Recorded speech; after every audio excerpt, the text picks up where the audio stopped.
Heather, it is fantastic to meet you, first off. Thank you. I want to say that. Secondly, I want to give like a little bit of background so you know who you're talking to. I'm a former Mormon myself. The Brother in the obviously gospel. yes, exactly. I'm more of a sister in the gospel in the respect that I was kicked out for the homosexuality part, but yes. I get it. I get it. Yes. Sister in the Yes. gospel. Yes, totally. But so I have the background. So when we were talking about doing this story, of course you were first in my mind to do anything with this, but also I wanted you to know that like you're obviously talking to someone who understands a little bit of even your own background and where the Mormon path of where you've been to, because it's complicated in the Mhm. post-Mormon world, isn't it? It is. It's complicated. And it's always nice to have an insider because it just saves so much time and background. It really does. You just because I mean, even in chatting before, it was like talking about the play in Rochester. It's like I knew you would know it because it's just, but no one else knows these things, you know? Right.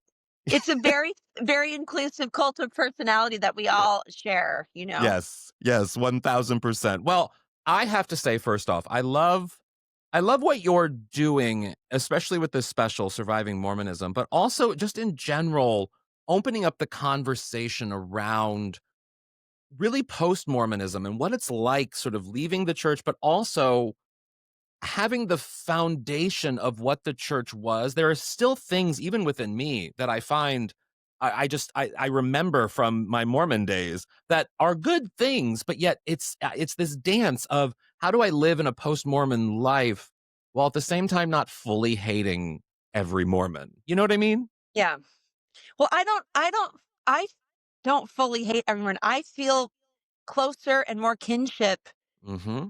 with a Mormon than anyone else in the world. And I don't know if that's just the indoctrination or the community or just the wonderful shared experiences. But you know, I wrote about this in my book, but when I was in the airport, somebody saw a missionary and they thought that I was going to be like, oh, a missionary. And out of everyone in that airport, I wanted to hug that missionary and Yep. talk to that missionary.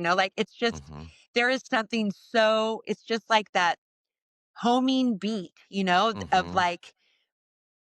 going back to your childhood home, even if it was a horrible, abusive home, Yeah. you Yeah. just want to I just feel recognized there. And I know that it's very easy for me to code switch and be right Mm-hmm. back in it because the rules of how to be in it are so clearly defined. There's no Yeah. messing. It's just like binary thinking, binary actions, lie if it's not in line with what you really are, and you'll Mm-hmm. be safe and you'll be embraced and you'll be told that you'll be happy forever. Yeah. So that's Yeah. that's appealing, that's seductive, and Yeah. that's why I think leaving it is complicated and hard because it's you can't leave your identity. You Yeah. can't leave what you grew up finding comfort in and finding meaning Mhm. in. And, you know, It's always a part of you. it's always a part of me. And for 40 years, I dedicated everything in my life to it. The underwear I wore, the money I Yep, contributed, the time, yep. the way I raised my children, the schools I went to, the way I dressed. I mean, so to throw that all away and just think, oh, I hate those bastards. No, Yeah, no, and I don't think people understand that, like, not only it's not like you're just going to church on Sunday, you are almost financially in bed with the Mormon church in that yeah, so much of the infrastructure of your life, childcare, transportation services, I mean, literally, so much of your life is defined before school activities I had to go. Like, there's so many things that are defined by the church that I don't think people understand. It's not just a annoying go to church Sunday life. no. It's more than It's that. It's behavior. The church is your behavior. It's Yeah. not just your worship on Sunday, and it's your behavior Mhm. every day of the week. Did you go to early Mhm. morning seminary? Yep. Mhm. Yep. I mean, babe, Yes. can you Yep. that's what people don't understand. Like, we woke up at 5 a.m. to learn about the Lord, AM. and before we even went to our normal school classes. No, And it in was Utah, there's horrible. a seminary building built on at every school. I mean, Yeah. our influence, it's just yeah, my dad used to say to me, like, if you miss seminary, you're grounded. But Yeah, I could skip class and he never knew, cared, or asked otherwise because I didn't need to be smart. I just needed to be exactly. righteous and get married and I'd be fine, you know? Yeah. Yeah. Yeah, totally. And, one of the things that I think is so interesting about what you're doing with the special Surviving Mormonism is you're opening up a conversation to understand some of the more complicated things about the church that really you only start to see when I will argue the church turns against you. I have that in my life. I'm sure you have that in your life. And so I want to know what really was the impetus for you to do this special? Well, the impetus was when I wrote Bad Mormon and I went on Mhm. tour, I had no idea the onslaught of stories and support and resonance that it would have with people. I mean, people read the book and loved the book, and the success of the book really just, was the propulsion to me recognizing like more needs to be done and not just me writing more books. Like this, there is an audience and a community for this. And I think that you only understand the church or only look at the church critically when you leave it. And as a lifelong member of the church, like I learned things doing this docu-series that I never would have believed. I never would have learned if I had stayed within the walls of it. And I think that that's because outliers and critics are sidelined, they're silenced, there's no conversation for them. I mean, can you imagine if like you're Catholic your whole life and somebody said, "Oh, I wrote an interesting book about my experience as a Catholic." People would read it. They wouldn't be Yeah. threatened that their faith would be shattered or that the world would collapse. Like people won't even acknowledge that I've written the book if they're active Mormons. And that Mhm. type of silencing of voices and stories, I think is why I felt compelled to do a show. Because Mm. I went on Mormon stories and it was so informative. It just was so cathartic for me, healed me in so many ways. And I thought, I have this visibility now. I have this calling. Mhm. And the book really showed me that there was more I needed to learn. Mhm. And if you read Bad Mormon now, I was so careful and so sensitive and so still Yes. deeply in it. And that was only, 3 years ago. And Mhm. every day the mind control's a little bit less. I'm a little bit less afraid to criticize. I have a little bit more of a clearer lens. I feel like my lens was just smeared with Vaseline and I couldn't see the negative of the church. I could see how I didn't want to live it. I could see Mhm. how it was bigoted and misogynistic and racist. I mean, I saw all the things. I still believed it was true. I Yeah. thought it had warts and all, still believed it was true. And I have to slowly deconstruct that, and doing the show has really helped me do that. Yeah. And I mean, the docu-series, and it became more about, like, my deconstruction than it did about my attempt to bring light to other people's stories, you know? Yeah, and I wanna speak to the book 'cause, I mean, I read the book, and one of the things as a former Mormon reading the book, I could feel that you were even holding back some things because it Yeah. was we know this background, and I often say, like, you know, "You're obviously famous.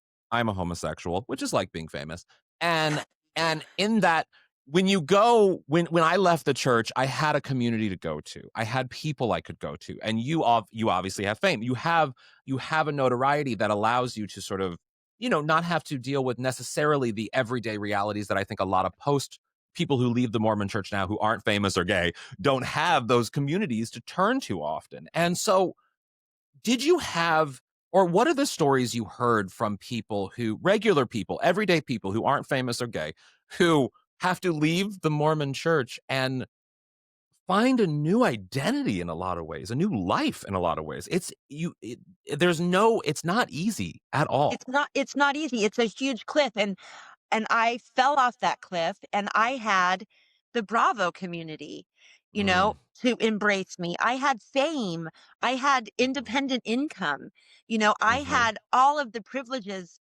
Something bigger came along that allowed me to let go of that rope and swing over, but mhm. talking to these people, I feel so much um like survivor's guilt, Yeah, because yeah, these people like were not only, like, left because it didn't work with their lifestyle, but they were abused and mhm, silenced and still dedicated to the church that was doing this to them and still gave their tithing, still felt yeah, bad about themselves, did not have a family or fame or money or anything to Mhm. soften the blow of building from scratch. So they are like the most resilient, amazing, remarkable survivors. And that's why I love that the show's called Surviving Mormonism because, hey, for you and me, it's fabulous to leave. Yeah. I mean, it's Yeah. it's it's hard.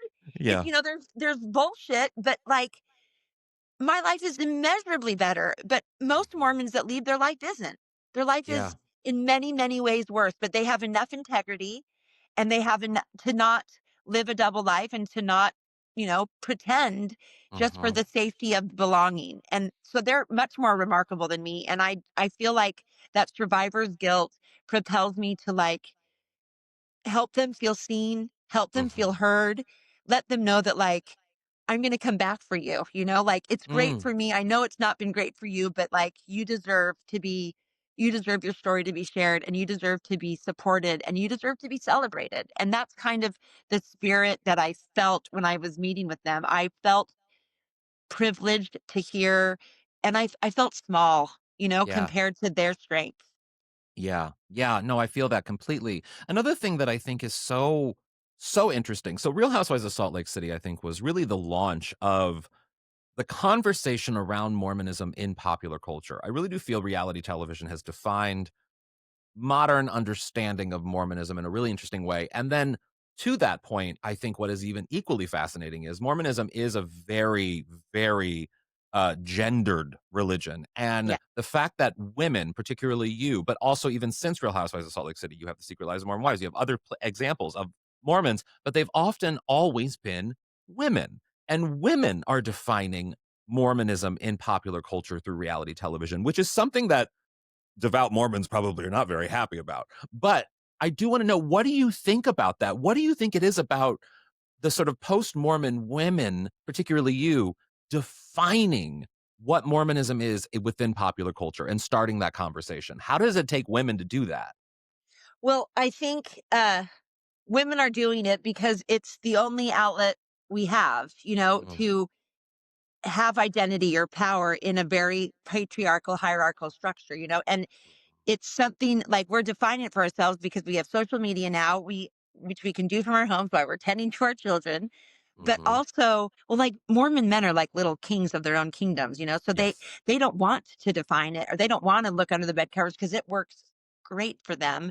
And Yeah. I think that how Mormonism is such a performative faith. It's Yes. about it's a performative faith. It's like showing up, looking a certain way, behaving a certain way, eating a certain thing, wearing a certain Mhm. underwear. I mean, it's performative and it's also not about how you actually feel. It's Yeah. how you present to the world. Like there is no space for depression or sadness. You don't Mhm. come to church and say, "This is so hard." Everyone Yeah. comes to church like, "Welcome, welcome, Sabbath morning." It's like we Yes. are positive and happy. And so that type of performative being baked into ourselves makes us perfect for reality TV. And Mhm. also as women, we have to be performative in order to appeal to the men in our lives. And so we define Mormonism because we're the only ones that have the access to do it. You know what I mean? Yeah.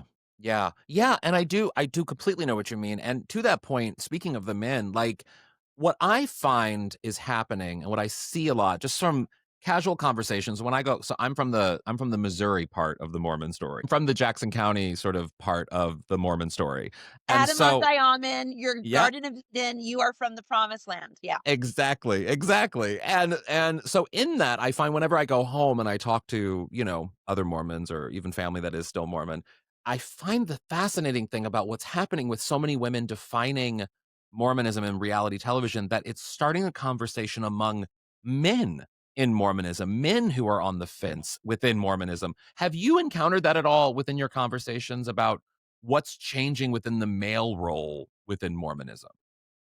Um, not I haven't had a lot of conversations with post Mormon males that aren't gay. Yeah. Like Yeah. that there's just I don't know a We lot of do like line up at the beauty lab, let's say. We do line up at the beauty lab, yes. and that is just so clear and cut and dry. Like I think like straight men, I think it's a conversation that men should start having, and I would love them to have it with me, but I haven't met a lot of single straight guys that are Mormon adjacent in Salt Lake City. They're either married or active Mormon or left because they were gay, Yeah. you know? Yeah, and that is I mean, that is very, very true of Mormonism. I do wanna, like I always say I know I can pinpoint the last day I was Mormon, and I'll tell you a little story, Ooh, and then you I would like to know can? your answer to this too. Yes, I know exactly. It wasn't when they got angry at me for being the whole gay thing. It was literally at my baptism. So, I you know how, like, Mormon boys are baptized at what is it, 10? 10 or 11? 10? I think it's 10.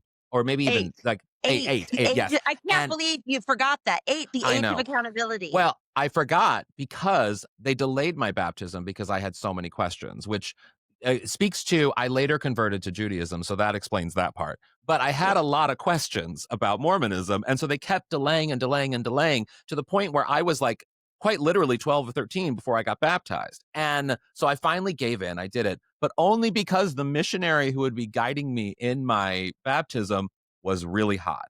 And so, literally at my baptism, the only thing I was thinking was that I'm in a He's gonna hold me in essentially his arms. yes, I'm in a bathtub with this man holding he's holding me in his arms. That's literally the last day I was Mormon, and also the first day I knew gay.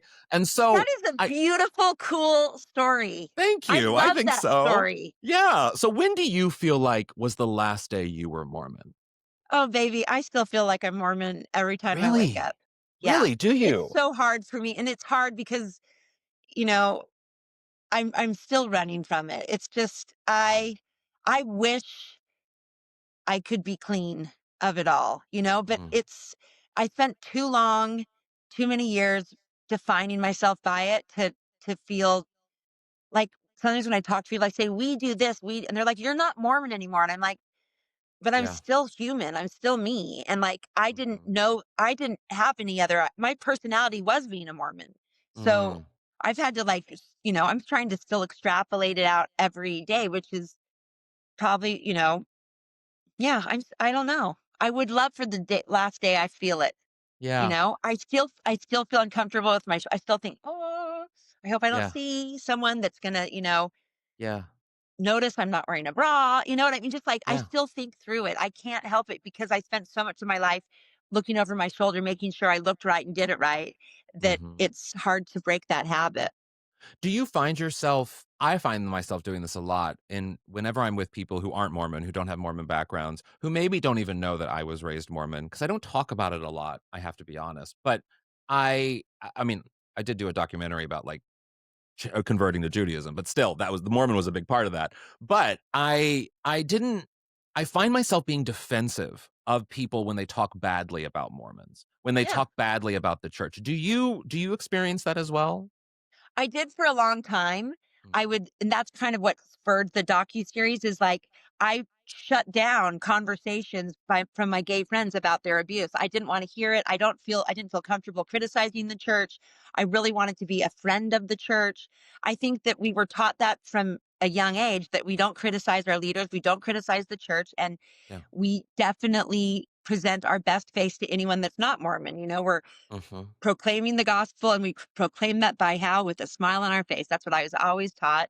Yeah. And so I just think that I still feel sensitive when people are critical about it, even though I know that I need to be. Like my business partner left the church when she was 21, and when she was Mm. really pivotal in helping me kind of break out of like hiding behind Mormonism. And she would say, like, I would say something like, "Well, Joseph Smith said this," and she'd go, "Well, that's made up."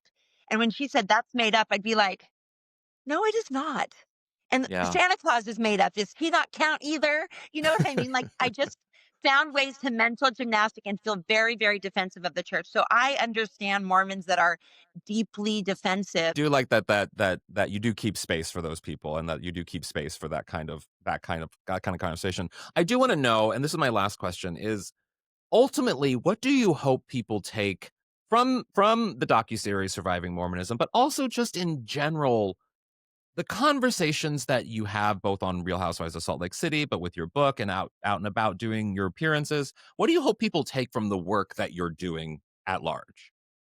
I think there's two things I hope they take away. The first thing is I hope that they recognize that if they are refusing to watch it, that's a big red flag. Because if this is the Mm, faith that you dedicate your money, time, energy, and you're raising your children in, you should be informed, even if you don't believe people's stories. I mhm, think that it shows if you are the true church on the face of the earth, you should be strong enough to hear people that had bad experiences within that church and that won't mm, bring the church down. This is pebbles at a tank. You should be able to be open to listening to it. So that's my first goal is I would hope that it motivates people to look under the bed covers a little bit when traditionally and historically Mormons don't. We just block it out. And the yeah, second thing is I hope that by these like brave participants sharing their stories, which are like just so deeply moving and compelling, I hope that other people see their strength and share their stories too. I think that mm, that would be, I just hope that more and more people share their stories. I think that it helps victims together to like commiserate and be seen and feel heard. And I hope that this tradition of sidelining and silencing critics of the church, I hope that we chip away at that a little bit and that the surviving Mormonism shows that like give space to people that didn't have the perfect experience and mhm. maybe you might learn something and gain some empathy of who you considered to be your brother and sister in the gospel until the day they left. And Yeah, if your humanity can't step over that line, you need to question your humanity. yeah, 1000%. Well, Heather, I think you're fantastic. And if there's a pilgrimage I'm going to take, it's going to be to Beauty Lab. I need Botox. So, I got you. I got you. Botox on the house. You don't even need it. You have a perfect well, doll face. But well, thank you. Thank you. Thank you. But it's been fantastic chatting with you. You're fantastic. And I really do appreciate you taking the time. hey, I loved it. I love solidarity. Keep the faith, baby. Yes, yes, yes.